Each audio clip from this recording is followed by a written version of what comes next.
Chanukah was the last Jewish holiday to be celebrated and actually established for the Jewish nation in almost really actually the 3rd century from creation, which in itself is significant. But the truth and reality is that it has existed since the beginning of time, since the beginning of creation itself. It's right at the beginning. If we look at the Chumash talks about it says on the first day that Yom Elokim Yehi Or Vihi Or. God said, "Let there be light," and there was light. And then the next pasuk says, "The in the light," and it caused. And then the next pasuk says, "The in the light," and he called the light, the daylight aspects of the day, day, and the darkness night. Nothing unusual so far. Everything reads beautifully. However, Rashi comments and explains that verse, and you have to understand that Rashi is a Pashtan. Rashi is a commentator who knows deep things. I mean, he knows Kol Torah Kula, all of Torah that was available in his time, and who knows what else more. And he could have given us Kabbalistic, maybe perhaps, certainly Midrashic explanations, and he does sometimes. But as he points out, he only comes to smooth the bumps. He only comes to tell us what we need to know to understand the pshat, the simple, most obvious explanation of the verse. That's always interested in it. And so if he says something outside of the obvious, then it means that the not obvious thing is part of the pshat, the simple explanation. You need to know it to understand what's going on over here, and which is unusual because in this verse, in the 4th verse of the creation story, Rashi brings down that when it says that God made a division in the light, a distinction in the light, he brings the Gemara in Chagiga 12a that says that when God made the primordial light, at this point in time, most people don't know what the difference is between that light and the light that we use today that followed in history, because from the Torah, there's no such distinction. The Torah does not tell us anything about this light. It just seems, the only obvious question that we have at a time like that is, what if the light was already in existence on the first day? So then what's the sun, the moon, the stars on the 4th day, which seems to be the light that we use, before we had our artificial lighting. So Kabbalah explained, well, truth is, without even Kabbalah, the Pashtanim, the commentaries, the simple, obvious commentaries on the Chumash explain that it means that the light, the potential for that light, the sun, the moon, the stars, was made on the first day. That light did exist, as God said, "Yehi or," let there be light, but he didn't put it into its place, the sun in its place, and the moon in its place, and the stars in their places, until the 4th day. So there's no contradiction. There's nothing unusual about that. On the first day, God made the light. On the 4th day, God put the light where it belongs and available to the whole world. There's no man at this point in time.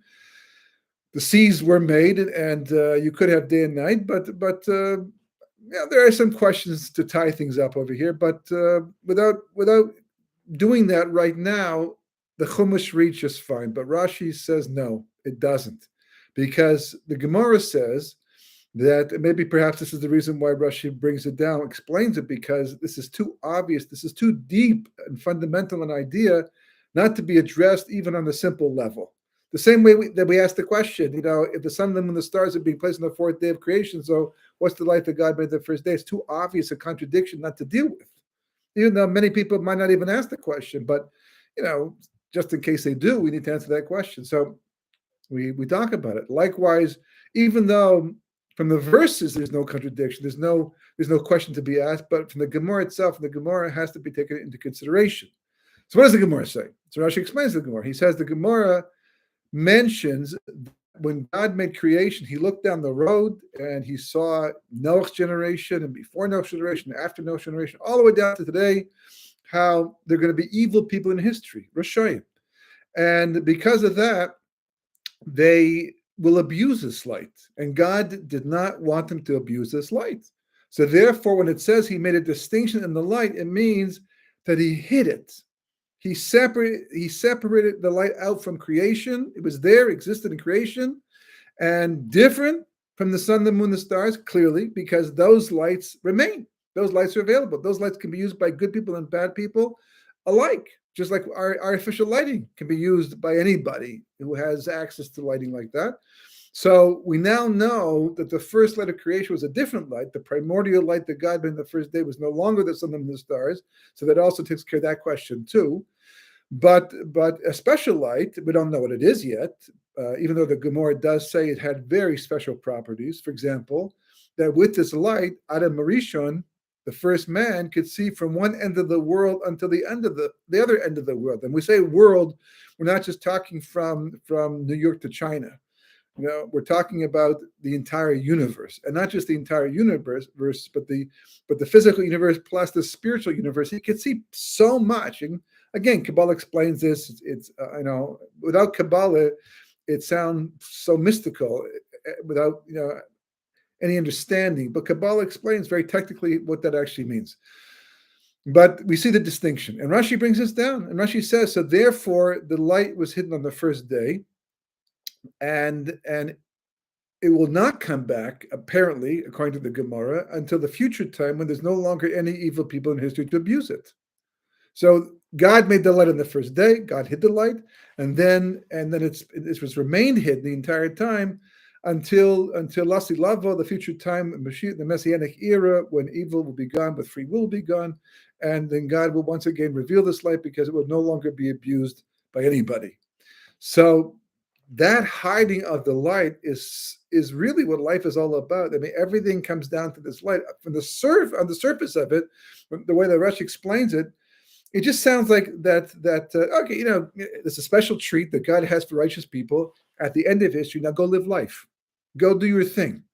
But that's not the case. In fact, the Leshem explains, which is a real mind opener, that when it says that God hid the light, it doesn't mean that nobody has access to any of it. The main essential light is so powerful that we won't see that again till much later in the future, when we finally start shedding our physical reality, becoming more spiritual, because we could never handle that light. We don't have the spiritual capacity to handle that light.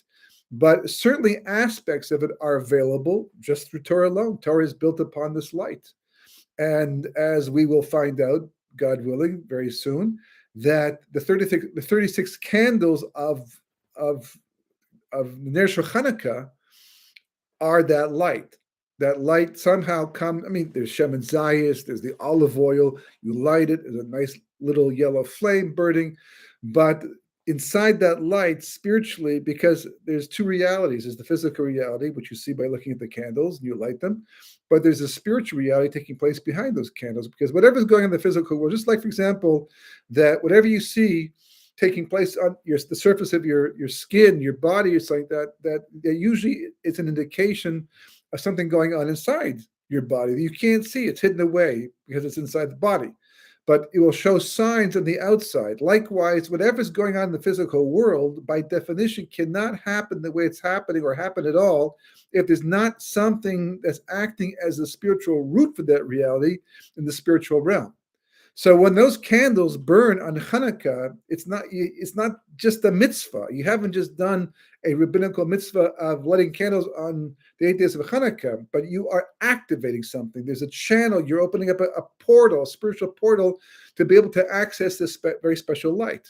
And why 36? Because we'll find out, hopefully, that 36 is the number that represents this light most of all, because of the properties that it has spiritually speaking.